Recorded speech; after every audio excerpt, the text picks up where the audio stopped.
Hello everyone, welcome to alpha knowledge. I'm Akash. ఈరోజు video నుంచి మనం వెబ్ డెవలప్మెంట్ జర్నీ స్టార్ట్ చేద్దాం.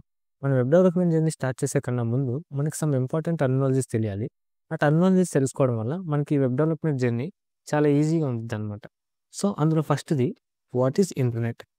ఇంటర్నెట్ అంటే it is interconnected network of computers around the world. అంటే for example, ఇప్పుడు నేను మా ఇంట్లో ఒక వైఫై రూటర్ ఉందనుకోండి. నాకు ఒక వైఫై కనెక్షన్ ఉంది. ఆ వైఫై కనెక్షన్ నాకు ఫర్ ఎగ్జాంపుల్ ఈ రూటర్ నుంచి నాకు ఒక వైఫై కనెక్షన్ ఉంది. ఇప్పుడు నా దగ్గర 2 కంప్యూటర్స్ ఉన్నాయి, కంప్యూటర్ ఏ, కంప్యూటర్ బి.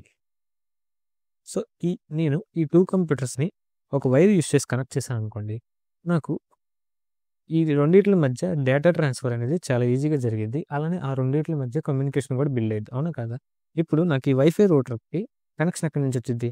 మన వైఫై సర్వీస్ ప్రొవైడర్ ఒక వైర్ని పోల్ నుంచి మన ఇంట్లోకి తీసుకొచ్చి ఆ వైర్కి రూటర్ని కనెక్ట్ చేస్తాడు, అవునా కదా. అప్పుడు మనకి ఈ ఇంటర్నెట్ యాక్సెస్ అనేది వచ్చింది, అవునా కదా. అలానే మీకు కావాలంటే మీ ఇంటికి కూడా అలానే ఒక వైర్ వేసుకొని తీసుకొస్తారు. అలానే ఇప్పుడు నా ఇంట్లో ఉన్న కంప్యూటర్ అన్నీ ఒక నెట్వర్క్ ఆఫ్ కంప్యూటర్స్ అవుతాయి. అలానే మీ ఇంట్లో ఉన్న కంప్యూటర్స్ అన్ని ఇంకో నెట్వర్క్ ఆఫ్ కంప్యూటర్స్ అవుతాయి. అలానే అందరి ఇళ్లలో ఉన్న కంప్యూటర్స్ అనేవి ఒక నెట్వర్క్ ఆఫ్ కంప్యూటర్స్ కింద ఫామ్ అవుతాయి అన్నమాట. ఈ కంప్యూటర్స్ అనేవి it's not necessary to be computer. It can be either laptop or PC or either tab or either mobile. So ఏదైనా any device which can use internet అనేది ఇక్కడ meaning అనమాట. అలానే ఈ network of computers around the world. ఇప్పుడు same Wi-Fi వాడాం అనుకోండి, మీది మాది ఇంటర్ కనెక్టెడ్ అయింది.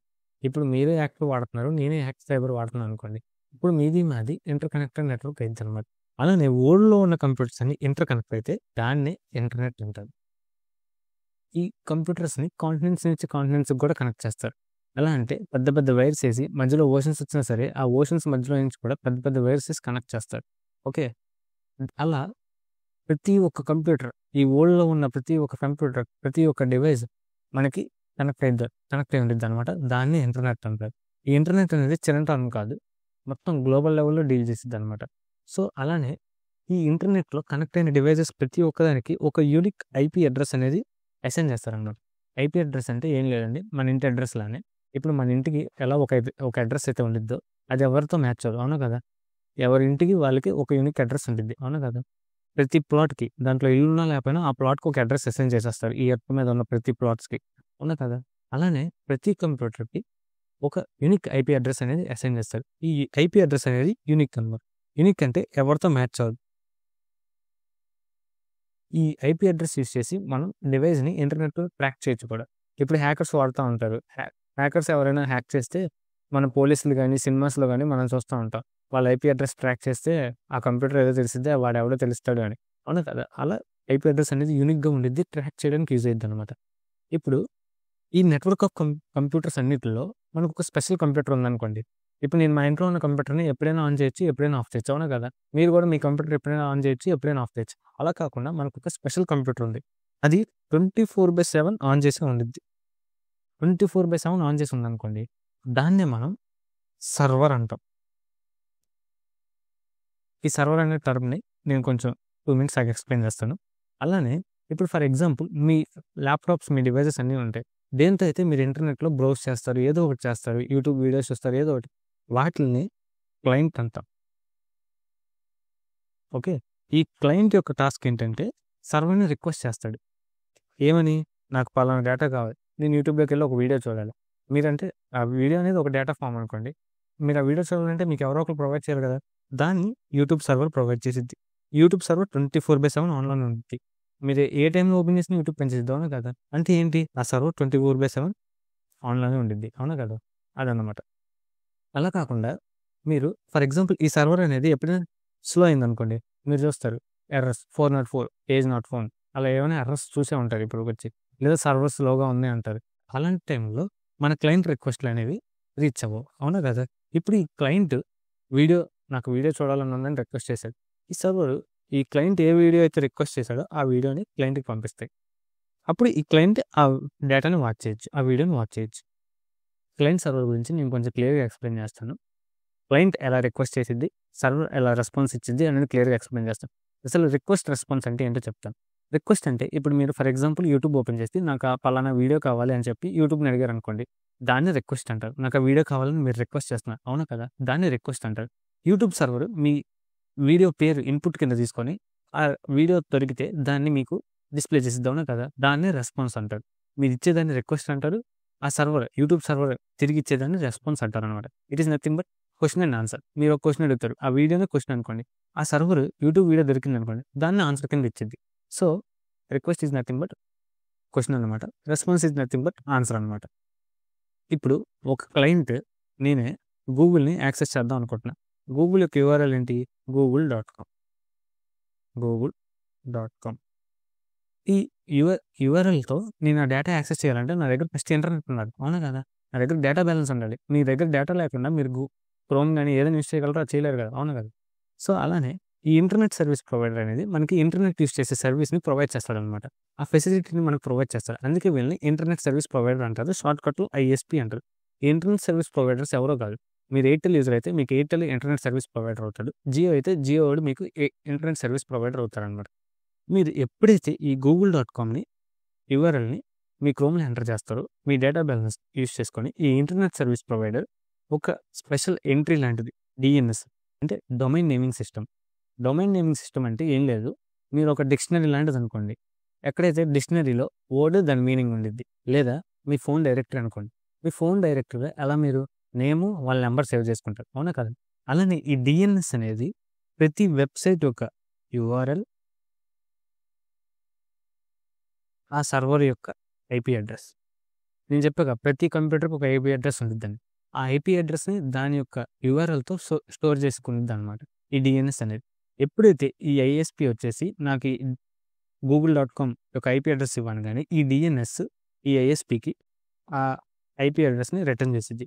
ఆ ఐపీ అడ్రస్ క్లయింట్కి రిటర్న్ అయ్యిద్ది అనమాట. ఈ ఐపీ అడ్రస్ యూస్ చేసుకొని ఇంకా క్లయింట్ ఆ సర్వర్తో కమ్యూనికేట్ అవ్వచ్చు, ఏది కావాలంటే అది రిక్వెస్ట్ని ఆ డేటాని రిక్వెస్ట్ చేయొచ్చు అనమాట. ఓకే, సో ఈ విధంగా క్లయింట్ అనేవాడు ఐఎస్పీ హెల్ప్తో, ఐఎస్పీ ఏమో డిఎన్ఎస్ హెల్ప్ ఒక సర్వర్ యొక్క ఐపీ అడ్రస్ని ఫైండ్ చేస్తారు. ఈ సర్వర్ యొక్క ఐపీ అడ్రస్ యూస్ చేసుకొని క్లయింట్ ఇంకా డైరెక్ట్గా ఆ సర్వర్తో కమ్యూనికేట్ అవ్వచ్చు అనమాట. ఓకే, మనం డైరెక్ట్గా ఈ యూఆర్ఎల్స్ ఎందుకు వాడతాం, ఐపీ అడ్రస్ అనేవి నెంబర్స్లో ఉంటాయి అనమాట. ఆ నెంబర్స్ గుర్తుపెట్టుకోవడం చాలా కష్టం, అవునా కదా. అలా కాకుండా నేమ్స్ అయితే మనం హ్యూమన్స్ ఈజీగా గుర్తుపెట్టుకుంటాం కాబట్టి మనం ప్రతి ఐపీ అడ్రస్కి ఒక డొమైన్ నేమ్ అనేది ఇస్తాం అనమాట. ఐపీ అడ్రసెస్ తెలుసుకోవడానికి మనకు ఒక ఫేమస్ వెబ్సైట్ ఉంది, ఆ వెబ్సైట్ పేరు NSLookup. ఇప్పుడు నేను గూగుల్లో NSLookup అని సెర్చ్ చేస్తున్నాను. సెర్చ్ చేశాక నాకు వచ్చిన ఫస్ట్ వెబ్సైట్ లింక్ని ఓపెన్ చేస్తున్నాను. ఓపెన్ చేశాక ఇక్కడ మీకు ఎంటర్ డొమైన్ నేమ్ అని ఉంది. సో నేను ఇక్కడ amazon.com అని ఇస్తున్నాను. amazon.com అని ఇచ్చి ఇక్కడ నేను ఫైండ్ డిఎన్ఎస్ రికార్డ్స్ అని క్లిక్ చేస్తున్నాను. చేశాక ఇక్కడ నాకు అమెజాన్ యొక్క ఐపీ అడ్రసెస్ అన్ని లిస్ట్ అయ్యాయి, అవునా కదా. సో అలానే ఇక్కడ మనం గూగుల్ కూడా యూస్ చేయొచ్చు. నేను ఇక్కడ google.com అని ఇచ్చి ఫైండ్ డిఎన్ఎస్ రికార్డ్స్ అని కొడుతున్నాను. బట్ అక్కడ నాకు గూగుల్ ఐపీ అడ్రసెస్ అన్నీ వచ్చినాయి. నేను ఫర్ ఎగ్జాంపుల్ దీన్ని డైరెక్ట్గా యాక్సెస్ చేయాలంటే ఈ ఐపీ అడ్రస్ని ఇక్కడ కాపీ చేసి న్యూ ట్యాబ్లో ఈ ఐపీ అడ్రస్ని పేస్ట్ చేస్తున్నాను. పేస్ట్ చేసి నేను ఎంటర్ ప్రెస్ చేయగానే నాకు ఇక్కడ గూగుల్ వెబ్సైట్ google.comలోకి రీడైరెక్ట్ అయిపోయింది. ఈ విధంగా మనం ఏ వెబ్సైట్ యొక్క ఐపీ అడ్రస్ని అయినా ఫైండ్ చేయొచ్చు అనమాట NSLookup వెబ్సైట్ యూస్ చేసి. ఇప్పటి వరకు ఇంటర్నెట్ అంటే ఏంటో తెలుసుకున్నాం. ఇప్పుడు మనం అసలు వెబ్ డెవలప్మెంట్ అంటే ఏంటో తెలుసుకుందాం. So what is web development? Web development is nothing but building websites for the internet. ఇప్పుడు మీరు గూగుల్ వాడి దాని సర్వీసెస్ పొందాలనుకుంటున్నారు అనుకోండి, మీకు గూగుల్ వెబ్సైట్ కావాలి, అవునా కదా. అలానే అమెజాన్ వాడాలనుకోండి, మీకు అమెజాన్కి ఒక వెబ్సైట్ కావాలి, అవునా కదా. అలానే ఇంటర్నెట్లో ఎవరైనా సర్వీస్ ప్రొవైడ్ చేయాలనుకున్నా, ఎవరైనా సర్వీసెస్ పొందాలనుకున్నా ద బేసిక్ వే వచ్చేసి త్రూ వెబ్సైట్స్ అనమాట. ఈ వెబ్సైట్స్ యూస్ చేసి మనం సర్వీసెస్ యాక్సెస్ చేయొచ్చు, లేదా వేరే వాళ్ళకి సర్వీసెస్ ప్రొవైడ్ చేయొచ్చు. ఇప్పుడు గూగుల్ మనకి సర్వీసెస్ ప్రొవైడ్ చేస్తుంది, మనం గూగుల్ సర్వీసెస్ని యాక్సెస్ చేస్తున్నాం by the means of websites అనమాట. సో వెబ్ డెవలప్మెంట్ అంటే ఏం లేదు, building websites for the internet. అంటే మనం వెబ్సైట్స్ని తయారు చేయడమే వెబ్ డెవలప్మెంట్ అనమాట. ఈ వెబ్సైట్స్ బిల్డ్ చేయడానికి మనం బేసిక్గా యూజ్ చేసేవి HTML, CSS, JavaScript. HTML, CSS, JS అంటే జావాస్క్రిప్ట్ అనమాట. ఇవి బేసిక్స్ అనమాట. ఈ JSలో మనకి లైబ్రరీస్ కూడా ఉంటాయి, లైక్ రియాక్ట్, ఇంకా చాలా వేరేవి. అలానే CSSలో టైల్ విండ్, బూట్ స్ట్రాప్ ఇవన్నీ కూడా మనం యూస్ చేస్తాం అనమాట యాజ్ అన్ యాడ్ ఆన్స్ అనమాట ఇవి. బట్ బేసిక్ వచ్చేసి ఈ 3 అనమాట. హెచ్టీఎంఎల్, సిఎస్ఎస్, జావాస్క్రిప్ట్ అనమాట. ఇందాక నేను చెప్పాననమాట క్లయింట్ రిక్వెస్ట్, రెస్పాన్స్ అని. ఈ క్లయింట్ రిక్వెస్ట్, రెస్పాన్స్ ఎలా ఉండిద్దో ఇప్పుడు మనం చూస్తాం. సో, నేను ఎప్పుడైతే గూగుల్‌లోకెళ్ళి flipkart.com అని కొట్టానో అది నేను క్లయింట్ కాదా, నేను రిక్వెస్ట్ ఇస్తున్నాను అనమాట. ఆ request Flipkart server which will be active 24/7 ఆ సర్వర్‌కి వెళ్ళిద్ది అనమాట ఫ్లిప్‌కార్ట్‌లోకి. అరే ఒకడు నేను రిక్వెస్ట్ చేస్తున్నాడు flipkart.com అని, నువ్వు రారా అని. ఈ ఫ్లిప్‌కార్ట్ సర్వర్ ఒక రెస్పాన్స్ ఇచ్చిద్ది. ఆ రెస్పాన్స్ ఏ ఫార్మాట్‌లో ఉండిద్ది? హెచ్టీఎంఎల్, సిఎస్ఎస్, జావాస్క్రిప్ట్ ఈ 3 కలిపిన ఫార్మాట్‌లో ఉండిద్దనమాట. ఆ ఫార్మాటే మనకి ఫైనల్‌గా కనిపించే Flipkart website. Okay. HTML, CSS, JavaScript ఈ 3 కలిపితేనే మనకి వెబ్‌సైట్ డెవలప్ అయ్యిద్దనమాట. ఇప్పుడు మనం క్లియర్‌గా హెచ్టీఎంఎల్, సిఎస్ఎస్ అండ్ జావాస్క్రిప్ట్ గురించి తెలుసుకుందాం. సో, హెచ్టీఎంఎల్ అనేది మన వెబ్‌సైట్‌కి ఒక బేసిక్ స్ట్రక్చర్‌ని ప్రొవైడ్ చేసిద్దనమాట హెచ్టీఎంఎల్. అంటే ఫర్ ఎగ్జాంపుల్ ఎలా అయితే యానిమల్స్‌కి గాని, హ్యూమన్స్‌కి గాని స్కెలిటన్ మన బాడీకి ఒక షేప్ అండ్ స్ట్రక్చర్ తెచ్చిద్దో, అలానే హెచ్టీఎంఎల్ అనేది వెబ్‌సైట్‌కి ఒక షేప్, స్ట్రక్చర్ తీసుకొచ్చిద్దనమాట.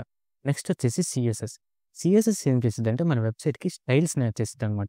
ఫర్ ఎగ్జాంపుల్ ఇక్కడ ఈ డేర్‌కి ఏ కలర్ స్కిన్ ఉంది, ఏ కలర్ హెయిర్ ఉంది, ఇదంతా ఈ డీర్‌కి స్టైల్స్ అవుతాయి. అలానే మన వెబ్‌సైట్‌కి కూడా ఏ ఎలిమెంట్ ఏ కలర్‌లో ఉండాలి, ఏది ఎంత సైజులో ఉండాలి అనేది మనం ఈ సిఎస్ఎస్ యూజ్ చేసి డిపెండ్ చేస్తాం అనమాట. నెక్స్ట్ ఇది జావాస్క్రిప్ట్.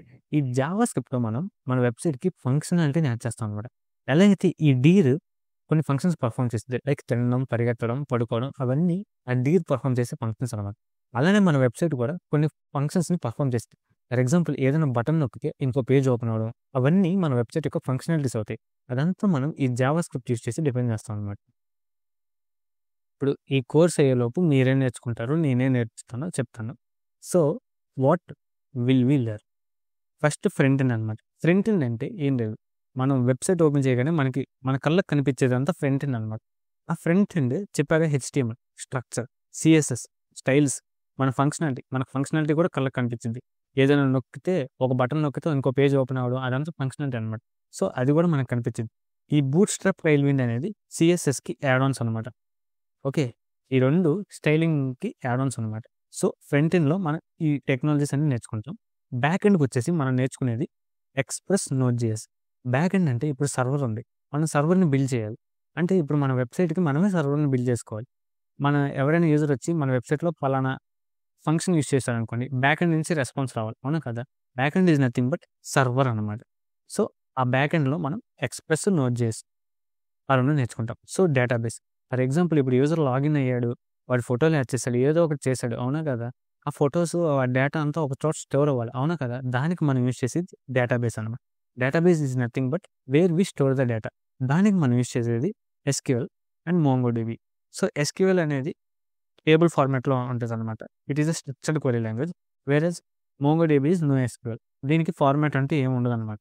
సో, దీన్ని నేను క్లియర్‌గా డేటాబేసెస్ కాంపోనెంట్స్ వాటి గురించి డిస్కస్ చేసేటప్పుడు చెప్తాను. అండ్ యాడ్ ఆన్ వచ్చేసి రియాక్ట్. రియాక్ట్ అనేది ఇప్పుడు ట్రెండింగ్‌లో ఉన్న famous JavaScript library. So, JS library అనమాట రియాక్ట్ అనేది. ఈ రోజుల్లో ప్రతి ఒక్క వెబ్‌సైట్ రియాక్ట్ యూజ్ చేసి ఆల్మోస్ట్ బిల్డ్ చేస్తున్నారనమాట. సో, అంత ఇంపార్టెంట్ అనమాట రియాక్ట్ లైబ్రరీ మనకు రావడం. సో, మీరు రియాక్ట్ లైబ్రరీ నేర్చుకొని జావాస్క్రిప్ట్, హెచ్టీఎంఎల్, సిఎస్ఎస్ అండ్ టైల్‌విన్ నేర్చుకుంటే మీరు ఫ్రంట్ ఎండ్ డెవలపర్ అయిపోతారనమాట. సో, మీ దాంతో పాటు బ్యాక్ ఎండ్ ఈ ఎక్స్‌ప్రెస్ నోడ్.జేఎస్ కూడా నేర్చుకుంటే మీరు ఫుల్ స్టాక్ డెవలపర్ అవుతారు. ఈ కోర్స్‌కి కొన్ని ప్రీ రిక్విజిట్స్ ఉన్నాయి. ప్రీ రిక్విజిట్స్ అంటే మీకు ఆ ప్రోగ్రామింగ్ లాంగ్వేజ్, ఈ ప్రోగ్రామింగ్ లాంగ్వేజ్ రావాలని అవసరం ఏం లేదు. So, some hardware requirement like laptop or computer. మీకు ఒక ల్యాప్‌టాప్ గాని, కంప్యూటర్ గాని ఉండాలనమాట. అది minimum i3 configuration, Intel i3 configuration ఉండేలా చూసుకోండి. సో, మనం వెబ్ డెవలప్‌మెంట్‌కి ల్యాప్‌టాప్ అనేది చాలా ఇంపార్టెంట్ అనమాట. Next internet connection. Internet connection ఈ రోజుల్లో అందరి ఇంట్లో ఉంటుంది. సో, నేను దీని గురించి ఎక్కువ స్పెసిఫై చేయను. నెక్స్ట్ వచ్చేసి క్రోమ్ బ్రౌజర్ అనమాట. మీరు బ్రేవ్ బ్రౌజర్ ఏ బ్రౌజర్ యూజ్ చేస్తున్నా మీరు అర్జెంట్‌గా క్రోమ్ బ్రౌజర్ ఎక్కించండి. సో, క్రోమ్ బ్రౌజర్‌లో ఉన్న ఎక్స్‌టెన్షన్స్ ఆఫ్ వేరియస్ ఫీచర్స్ అనేది మన డెవలప్‌మెంట్ జర్నీలో చాలా ఈజీగా యూజ్ అవుతాయన్నమాట. So, Chrome browser is best అనమాట ఈ కోర్స్‌కి. నెక్స్ట్ వచ్చేసి విజువల్ స్టూడియో కోడ్ ఎడిటర్. ఈ విజువల్ స్టూడియో కోడ్ ఎడిటర్ అనేది మైక్రోసాఫ్ట్ వాళ్ళది చాలా ఫేమస్ ఎడిటర్. మనం చేసే ప్రతి కోడ్ ఈ వీఎస్ కోడ్‌లోనే చేస్తాం. దీని షార్ట్ కట్ వచ్చేసి వీఎస్ కోడ్. సో, ఇవన్నమాట ఈ కోర్స్ ప్రీ రిక్విజిట్స్. అండ్ దీంతో పాటు మీరు ఎక్కడైనా స్ట్రక్ అయితే మీరు గూగుల్ చేయడం అనేది నేర్చుకోండి. అరే! గూగుల్ చేసేదేంటి కోర్స్ నేర్చుకుంటే అంటే వెబ్ డెవలప్‌మెంట్ అనేది చాలా పెద్దది. నేను ఎక్స్‌ప్లెయిన్ చేసేదానికన్నా ఇంకా చాలా బియాండ్‌గా ఉంటాయి. చాలా కొత్త కాన్సెప్ట్స్ వస్తూనే ఉంటాయి. కొత్త కొత్త వేరియేషన్స్, కొత్త కొత్త అప్డేట్స్ అన్నీ వస్తూనే ఉంటాయి. మీరు అప్డేటెడ్ ఉండాలంటే మీరు గూగుల్ చేయడం నేర్చుకోవాలి. ఓకే. ఈ రోజుల్లో చాట్‌జీపీటీ కూడా వచ్చింది. కాకపోతే చాట్‌జీపీటీ నేను ఎక్కువ ప్రిఫర్ చేయను. ఎందుకంటే మీరు ఈజీనెస్‌కి అలవాటు పడిపోతారు చాట్‌జీపీటీ యూజ్ చేస్తే. ఓకే. ఎక్కడైనా ఎర్రర్స్ రిజాల్వింగ్, డీబగ్గింగ్ అలాంటప్పుడు మాత్రం చాట్‌జీపీటీ యూజ్ చేయండి. మామూలుగా టెక్నాలజీస్ ఇవన్నీ నేర్చుకునేటప్పుడు గూగుల్ యూజ్ చేయడం నేను ప్రిఫర్ చేస్తాను. This is all about our web development course అనమాట. నెక్స్ట్ వీడియోలో నేను హెచ్టీఎంఎల్ అప్లోడ్ చేస్తాను. అప్పటి వరకు మీరు కనుక ఈ ఛానల్ సబ్స్క్రైబ్ చేయకపోతే సబ్స్క్రైబ్ చేయండి. వీడియోని లైక్ చేయండి. మీ ఫ్రెండ్స్‌కి షేర్ చేయండి. Thank you.